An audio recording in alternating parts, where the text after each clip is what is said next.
Next, Mr. Chameleon and the Case of Murder and the Miser, presented by Post 40% Bran Flakes and Instant Postum.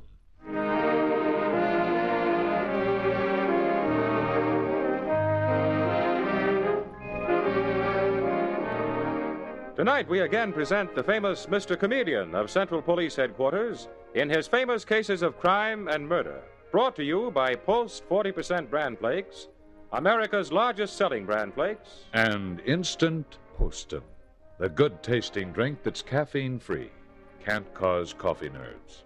Mr. Chameleon, as you know, is the dreaded detective who frequently uses a disguise to track down a killer, a disguise which at all times is recognized by the audience. Now, Mr. Chameleon, in the Case of Murder and the Miser.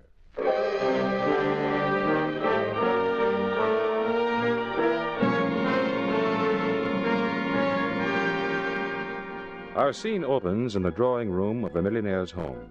The master of the house, Amos Gamble, has called two people into the room, and as he lectures them both, he fails to realize these may be his last words on earth. Now listen to me, Margaret. Wife or no wife, I don't intend to put up with your spendthrift habits any longer, do you hear? Look at these bills. You bought 2 new dresses in the last few weeks. You must think money grows on trees. Can't we discuss this in private, Amos, and not in front of your secretary? I'll leave if you wish. You stay right where you are, John Hadley. I have a thing or two to say to you as well. Now, Margaret, either you stop spending money like water, or I'll... You what? You skinflint! What did you call me? Everyone knows what a miser I married. You've got millions hoarded away, but if I spend a few dollars, you have a fit. I won't have you talking like that to me, Margaret. I'm through talking to you at all, Amos. Margaret! Perhaps I'd better go too, Mr. Gamble. Yes, you'd better go while the going's good. Is that it, John? There's no one I can trust. No one. They'd break me if I didn't keep my eyes open. Spendthrifts and crooks, all of them.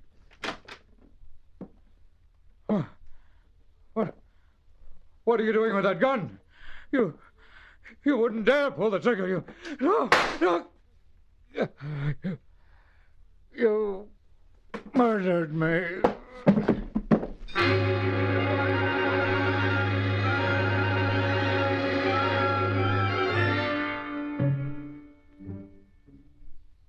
And we found my husband shot to death, Mr. Chameleon, in the drawing room inside. Did you hear the shot, Mrs. Gamble? No, I'd left the house a moment before. My husband's secretary, John Hadley, heard it, though. Didn't you, John? Yes, Mrs. Gamble. I was putting on my coat in the hallway. Mrs. Gamble, you say that your husband had just finished berating both you and Mr. Hadley before he was murdered. Is that correct? Amos, my husband, was very angry with me because I spent some money on clothes, Mr. Chameleon. And he seemed to be angry with John, too, but I don't know why. I left John with my husband. Why was the murdered man angry with you, Mr. Hadley? Mr. Gamble was angry because I'd taken some extra time off. That's about all, Mr. Chameleon. My husband also had some kind of a fight with you about his financial affairs, didn't he, John? No, Mrs. Gamble. I kept his financial affairs in proper order. May I ask how long you and your husband have been married, Mrs. Gamble? 5 years, Mr. Chameleon. We both married rather late in life.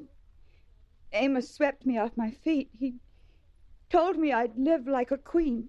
Well, judging by this luxurious home, he kept his word. I wouldn't say that, Mr. Chameleon. Mr. Gamble spent money only on himself. He was a miser. Every time he parted with a nickel, it was like pulling out one of his teeth. And he treated Mrs. Gamble, his wife, like a scullery maid. John, don't say that. And you, Mr. Hadley, how long had you been Mr. Gamble's secretary? About a year, Mr. Chameleon. I used to work as a bookkeeper in one of his factories. I see. When he retired, he took me along as his private secretary. Well, did you enjoy your job? Why... No, Mr. Chameleon. John Hadley complained continuously. I think he was ready to quit my husband's employ. If I was, Mrs. Gamble, it was for a better position somewhere else. Why a man like Amos Gamble had more money than he knew what to do with, while someone like me, who knew how to enjoy that money, It never did seem fair, Mr. Chameleon. Now, here comes my partner, Detective Dave Arnold. You've made a complete examination of Amos Gamble's body, Dave? Yes, Mr. Chameleon, and I've found something important. You have? Mr. Hadley, will you and Mrs. Gamble step into the next room, please? I want to discuss this alone with Detective Arnold. Oh, very well, Mr. Chameleon. Well, Dave, what have you found? This letter was in the murdered man's pocket, Mr. Chameleon. Oh? It's from the local bank. Well, this is very interesting, Dave. Ask John Hadley, the murdered man's secretary, to step back in here again, please. Mr. Hadley, Mr. Chameleon wants to talk to you again. What is it, Mr. Chameleon? We've just found a letter addressed to your murdered employer, Amos Gamble. It's from a bank, and it states that 2 checks were forged in his name. Really? As Mr. Gamble's personal secretary, perhaps you know something about this, Mr. Hadley? Yes, I think I do, Mr. Chameleon. I suggest you question young Joyce Conrad, Mr. Gamble's stepdaughter. His stepdaughter? Yes, Mrs. Gamble was married before Joyce is her daughter.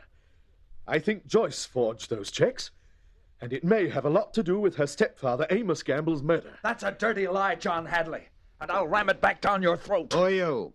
How'd you get in here? My name's Elliot Prague. The front door was open. I walked in. Mr. Chameleon, this man is engaged to marry Joyce Conrad, Mr. Gamble's stepdaughter. I see. Well, you must be the detective, Mr. Chameleon, who uses disguises to trap killers. I just saw Amos Gamble's body in the drawing room. He was murdered, wasn't he? That's right. Well, maybe John Hadley here had something to do with that. I wouldn't talk if I were you, Elliot. Amos Gamble and you didn't get along any too well. He certainly hated the idea of your marrying Joyce. One more crack like that and Control yourself, Elliot Prague. John Hadley here has accused Joyce Conrad, your fiancée, of having something to do with a forgery. Hadley is a liar. Where is Joyce Conrad now? I don't know, Mr. Chameleon. She was supposed to meet me an hour ago downtown, but she didn't show up. That's why I came here to her home. Joyce and I were going to elope. Elope? Well, she must have had a very good reason for breaking her appointment with you, Mr. Prague. Dave, have an alarm sent out immediately for Joyce Conrad, the murdered man's stepdaughter. I want to question her at length.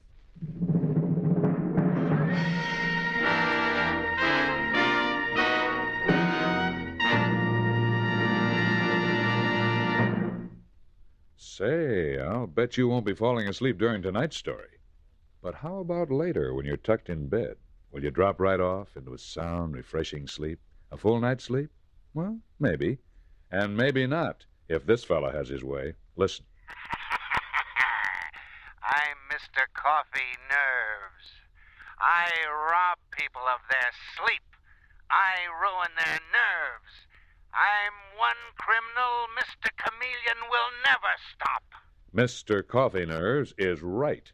If you can't take the caffeine in coffee or tea, then you won't be getting your sleep tonight.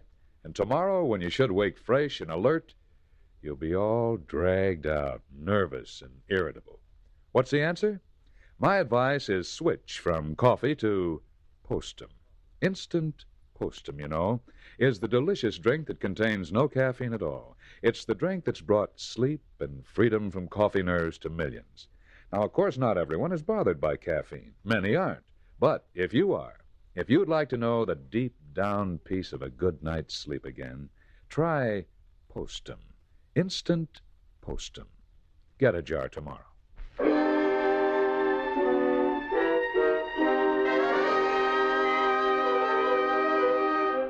And now back to Mr. Chameleon and the case of murder and the miser. The murder of Amos Gamble, a millionaire known for his miserly habits, brings Mr. Chameleon to the victim's luxurious home, where Mr. Chameleon questions Amos's wife, Margaret, his private secretary, John Hadley, and Elliot Prague, who is engaged to marry the victim's stepdaughter, Joyce, for whom a police alarm has been sent out. Now Mr. Chameleon has sent Detective Dave Arnold into another room with John Hadley in order to question Elliot Prague further alone. Mr. Prague, I'd like you to explain why the murdered Amos Gamble objected to your marriage to his stepdaughter, Joyce. He just didn't like me, Mr. Chameleon. Look, if you think I had something to do with Mr. Gamble's murder, you can pull me in. But don't persecute his stepdaughter, Joyce. Joyce is suspected of forging her stepfather's checks, and she disappeared right after he was murdered. Now, do you believe it's persecution for the police to want to question her? She's innocent, Mr. Chameleon. If you're looking for suspects, what about Mr. Gamble's secretary, John Hadley? Or for that matter, what about his wife? They never got along. Well, apparently you don't mind implicating the mother of the girl you profess to love, do you, Mr. Prague? I'd do anything to protect Joyce, Mr. Chameleon. Was there any other reason why Amos Gamble opposed your marriage to his stepdaughter? You've heard what a miser he was. Oh, he spent money on himself, all right. But when it came to spending money on something else, a marriage for his stepdaughter, for instance, Amos Gamble was the stingiest man in town. You mean that's why he interfered with your marriage plans, Mr. Prague? And you thought of eloping with Joyce? Yes, Mr. Chameleon. I didn't need any of Amos Gamble's money for my wedding. I've got money of my own, left to me by my folks. I see. Just a moment, please. Hello? Chameleon, this is the commissioner. Oh, yes, Commissioner. We picked up Joyce Conrad, the murdered man's stepdaughter. One of our patrolmen recognized her downtown. She seemed to be walking around in a daze. Well, did you tell her that her stepfather, Amos Gamble, was murdered, Commissioner? No, not yet. All right, I'll be down to headquarters in half an hour to question her. Bye, Commissioner. That was the police commissioner on the phone, Dave. He's got the murdered man's stepdaughter, Mr. Chameleon? Yes. If you're going down to headquarters, let me go with you, Mr. Chameleon. Mr. Prague, I prefer to question your fiancée alone. Mr. Chameleon, why did you arrest my daughter? Mrs. Gamble, you must have been listening in from a phone extension upstairs. You have no right to implicate Joyce. She had nothing to do with my husband's murder. We'll let your daughter answer for herself. Mrs. Gamble, I want you to come with me to headquarters. Elliot Prague will remain in this house with your husband's secretary, John Hadley. Then I'm under arrest, Mr. Chameleon. Until you hear from me, you will please do as I ask, Mr. Hadley. No one will be exonerated until Amos Gamble's murder is solved.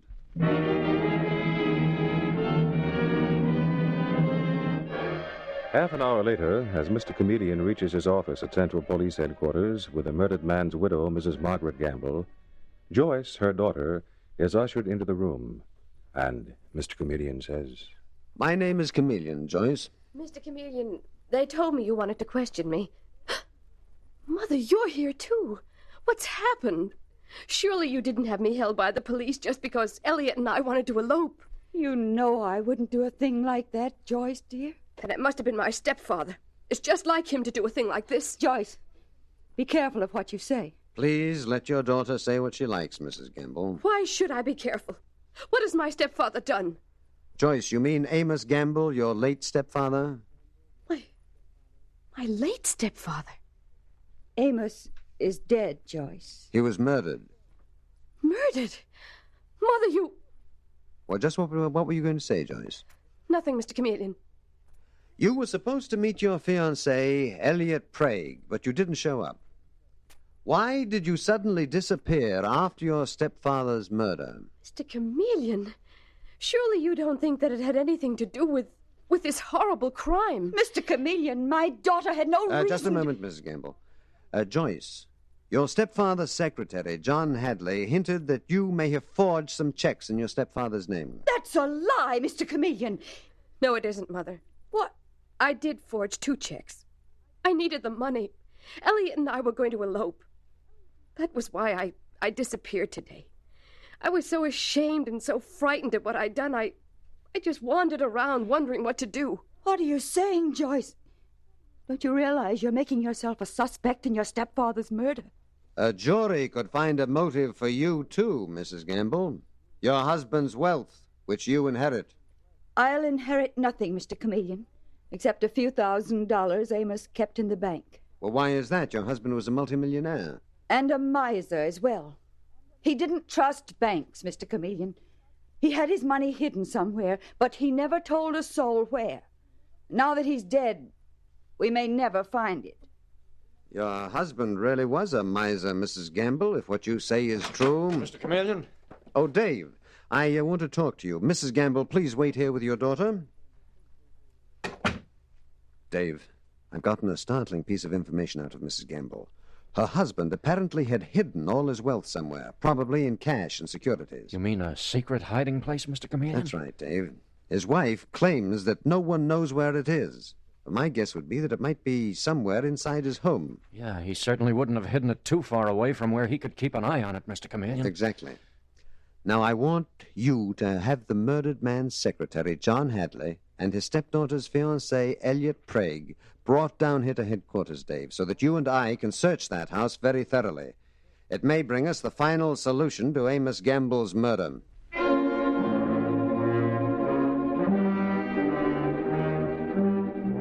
Several hours have passed, and Mr. Chameleon and Detective Dave Arnold are in the murdered Amos Gamble's house. They are finishing a long and arduous search for the secret hiding place where he kept his money. Oh, we've gone through every room, Mr. Chameleon. If Amos Gamble hid his fortune, he must have hidden it somewhere else. This must have been his private study, judging by those bookshelves, Dave. Well, there's nothing in here, Mr. Chameleon. Not even a closet. Not even a closet. Doesn't that seem odd to you, Dave? Every room in this house has a closet except this one. I wonder why. Look at these books, Mr. Chameleon. Covered with dust. Amos Gamble probably hadn't read them in years. Yes, so it seems. Dave? Yes, Mr. Chameleon? Here's something peculiar. All these books are covered with dust except these 3 volumes in the center. They must have been taken out many times. Here, let's remove them for a moment like this, and then... Dave! There's a button hidden in the wall behind those books, Mr. Chameleon. Press it, Dave. Why, look! The whole wall panel is sliding open. This used to be a large closet, Dave. Amos Gamble converted it into a secret room. All right, let's go in. Hey, it's full of strong boxes, Mr. Chameleon. I'll open one up. Good. $1,000 bills, Dave. Holy smoke. All these boxes must be filled with money. Or bonds and jewels. Yeah, the murdered man was a miser, all right, to keep a fortune hidden away like this. Dave, I can break this case by going into a disguise. What disguise, Mr. Chameleon? I'm going to disguise myself as Amos Gamble, the murder victim himself. We'll return to headquarters now, and I'll get into my disguise. And then I'll tell you what our next move will be. The move that will lead us, I hope, to Amos Gamble's killer.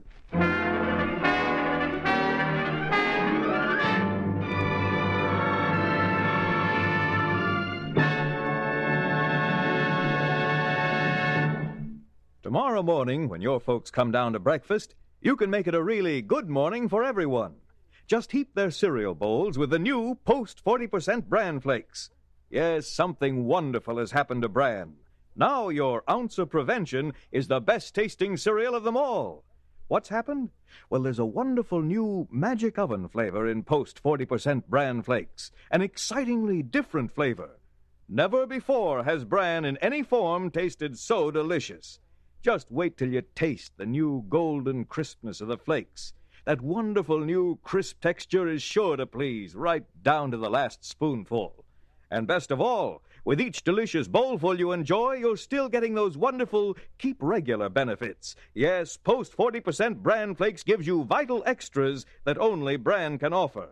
Eat 'em for flavor, eat 'em for health. You win both ways. Tomorrow, enjoy Post 40% Bran Flakes, America's largest selling Bran Flakes, on your table. You'll discover something wonderful has happened to Bran. And remember, Post 40% Bran Flakes is one of the famous triple-wrapped Post cereals. Guaranteed fresh or triple your money back. And now back to Mr. Chameleon and the case of murder and the miser. A short time later, Mr. Chameleon, disguised as the murdered Amos Gamble, the millionaire who hoarded his fortune like a miser, rejoins Detective Dave Arnold in a room at Central Police Headquarters. And Dave says, Mr. Chameleon, that disguise is a corker. Did I startle you, Dave? You look just like Amos Gamble did. Well, here is the voice of my disguise, Dave. I have returned from the dead to point my finger at my killer.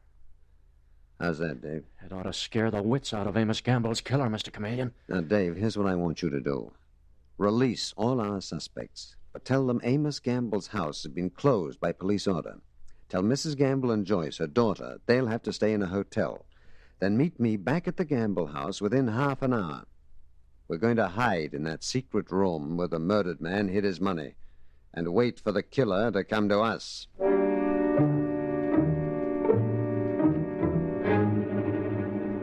Later, as Detective Dave Arnold and Mr. Chameleon, disguised as the murdered Amos Gamble, hide in Gamble's secret room inside his house where he kept his money. Dave, do you see that strong box over there where Amos Gamble kept part of his money? Yes, Mr. Chameleon. But didn't you wonder why it was so easy to open? The lock had been pried loose before we found it, probably by Amos Gamble's killer. You mean the killer knows about this hidden money? Undoubtedly. But he hadn't had time to get it out of this secret room without being seen. When we told our suspects the house had been closed up, probably worried the killer, and he'll try to get back here and grab the money before the police find it. Mr. Chameleon, I just heard the door open in the room on the other side of the sliding panel. Oh, quiet, Dave. Let's listen. Mother, why did you bring me back here to the house? The police said they'd closed it. I know, Joyce. Dave, it's Mrs. Gamble and her daughter, Joyce. I wanted to get some clothes. We had to have something to wear.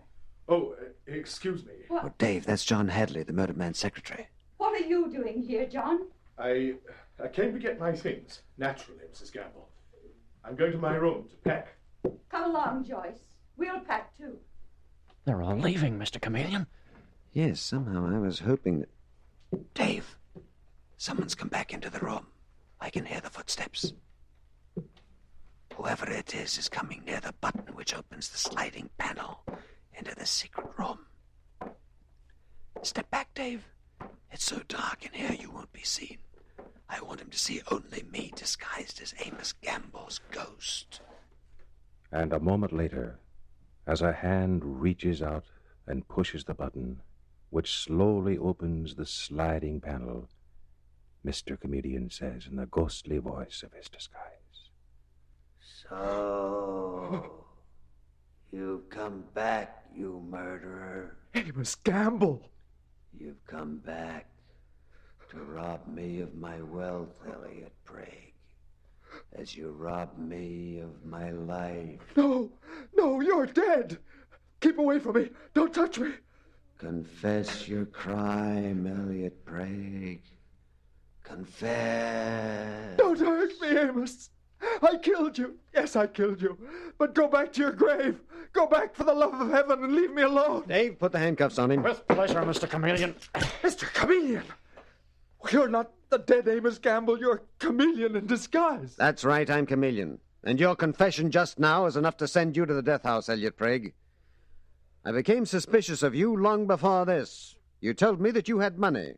Yet your fiancée, Joyce Conrad, had to forge her stepfather's checks for funds so you could elope. That convinced me that you were a fraud.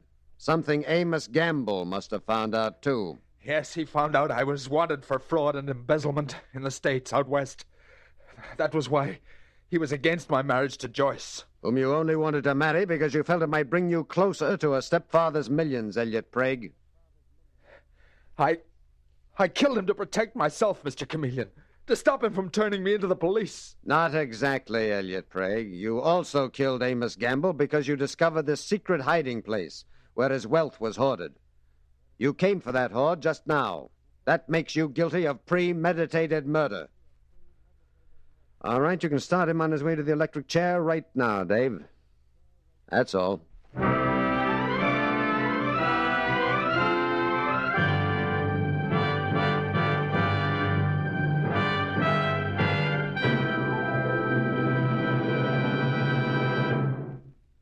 The part of Mr. Chameleon is played by Carl Swenson. This script was written by Lawrence Klee, based on the original drama Mr. Chameleon by Frank and Ann Hummert. It is directed by Henry Howard, with music selected by Victor Arden. Listen next Thursday night at this time to Mr. Chameleon, the man of many faces, in the Shop Girl Duchess murder case. Brought to you by Post 40% Bran Flakes, America's largest selling Bran Flakes. And Instant Postum, the good-tasting drink that's caffeine-free. Can't cause coffee nerves, can't spoil your sleep.